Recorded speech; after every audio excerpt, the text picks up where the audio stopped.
So you've been in the league for what, 6 years now, This right? is just my 6th year, And yeah. you've seen you've been part of the highs and you've been part of the lows. Like you've seen the crowd roar when you taking that shallow 75 yards against Tampa Bay. Yep. And then you also seen the Y'all really on the I mean, I was y'all there. on I yeah, was there. I I was was in the also there. crowd I was like also there easy. too. I was like, we up. It's up tonight. You've been part of that, and then you've been part of like the crowd booing y'all, like when Mhm. y'all doing Yeah. kneeing and doing all that other stuff. You know what I'm saying? You That coming was off the field bad, and they man. booing. Like, how do you deal with that roller coaster of emotions? Yeah, no, it was a lot, bro. It was a lot. Like I knew New York was a big market, a big fan base, Mm-hmm. a passionate fan base, like die hard, crazy. Like New Yorkers are just different. They're Different. just different. And obviously there's Giant fans everywhere. It's not just New Yorkers, but um it's different. And I never really I just never really took into consideration of like just how much bigger the lights are here. Like they're just bigger. Like it's just bigger. You're on a bigger stage. There's higher expectations. There's higher standards. And like looking back, I was so oblivious to that, and I was just like so in my own world, just doing what I knew, like which was the work, showing up every day to work, like being the best teammate, like being a good friend to my guys and my family, and I was really oblivious of it. And the first really example that like showed me what it was like was Eli playing with Eli, and like I Mm. mean Eli went. I mean he won 2 Super Bowls here, and like he has literally a key to the city of New York City, the biggest city in the world. Like, he can do whatever he wants.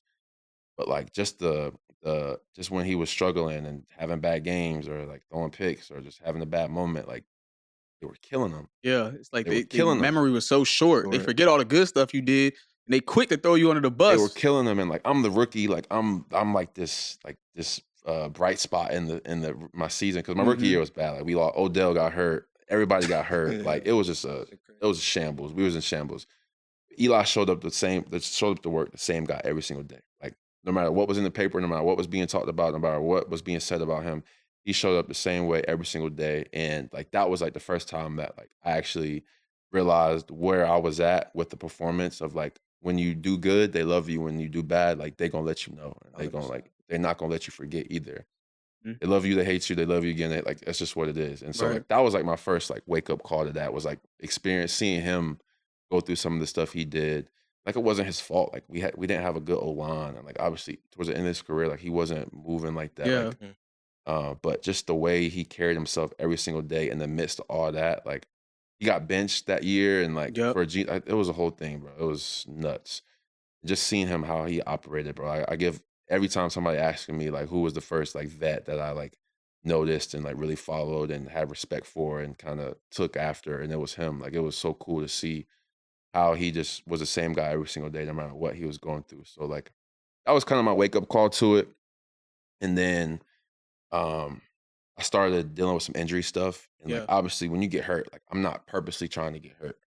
Media just gonna attack that. Oh, bro, they was killing me. Yeah, they The just Like gonna they was fans attack killing too, me. though. that. Like The they don't fans, even know, and they yeah, just be blowing they y'all was social killing me. And media like up. and I'm like when I'm on the field, I was balling. Like I was like when You I was was doing your healthy, I thing. was doing my thing. But when I was hurt, like obviously I'm not playing. So like people were killing me. And so like that's when I was like, that was my first taste of it. Like, okay, like it's different. Obviously seeing Eli and then that, and then my 4th year in the league, had just a bad season. Like I just had a really bad season. I had a lot of drops, had some key drops in some big games like that, like at the end of the day hurt my team. And like it wasn't, wasn't just one play that killed a lot of stuff, but Yeah.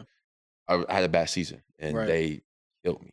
I was it was just it is Yeah. what it is. Like that was like I was getting killed. And Yeah. like there was a moment where I kind of lost control of like myself in that, like because like you can go through adversity, but once you start doubting yourself, like just up here, Mm-hmm. you can like that's when you lose. Yeah. That's when you lose because people gonna talk about you all the time. Like you're not gonna please everybody, but once you start doubting yourself in your head, that's when fear, doubt creeps in. That's when like you can't perform at your highest. Like your muscles are just naturally tense. Like 100%. Mm-hmm. You're overthinking instead of just you're being not you. being that like you're not being yourself. So that season, man, I had a really rough season, and like I got crucified, and Yeah. that like I said earlier, like I wouldn't change a thing about my time in New York because that year changed who I was as a man, as a football player, as just as the husband I'm about to be soon. Like, Congratulate. Congrats. Yeah, Congrats. man. That's That's appreciate big it. five, time, man. man. That's Appreciate it. That's big five, time, Yeah, I man. got man. me one, man. I got me one. Soon to be a father. Like, I'll be a father one day. Like, Yeah.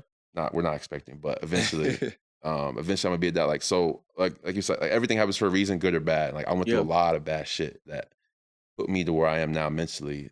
Like how strong I am now mentally, how strong I am now, like in my faith and just how I operate now, how I walk. Like, I wouldn't change it for a thing. So like my time in New York, like obviously I wish it was better. Like I wish we won a lot of games. I wish Yeah. we were in the playoffs competing, like making Super Bowl runs. Like my best friends, Say, Shep, DJ, like guys I met here, like I still have a relationship with. Like I wish like it was better with them. But Yeah. like I said, everything happens for a reason. Yeah. And it was New York I still love this place. I still love the city and like the organization, the mayor family and all the coaches I had. Like it's a top class spot. Um, definitely wish it was better while I was here, but like everything happens for a reason, and like I wouldn't change a thing about you know what I went through because at the end of the day, like it made me who I am now. Yeah.